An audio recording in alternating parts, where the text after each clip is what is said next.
السلام عليك يا ابن محمد المصطفى، السلام عليك يا ابن علي المرتضى، السلام عليك يا ابن فاطمة الزهراء، السلام عليك يا ابن خديجة الكبرى، السلام عليك يا ثار الله وابن ثاره والوتر الموتور.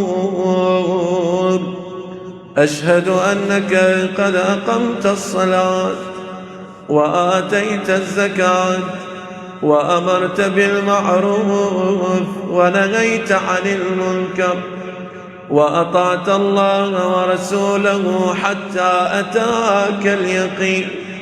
فلعن الله أمة قتلتك، ولعن الله أمة ظلمتك، ولعن الله أمة سمعت بذلك فرضيت به.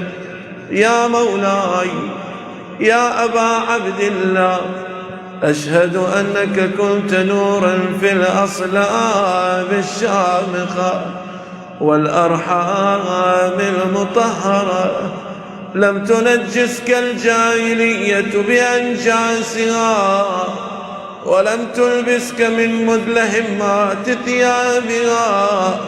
وأشهد أنك من دعائم الدين وأركان المؤمنين، وأشهد أنك الإمام البر التقي الرضي الزكي الهادي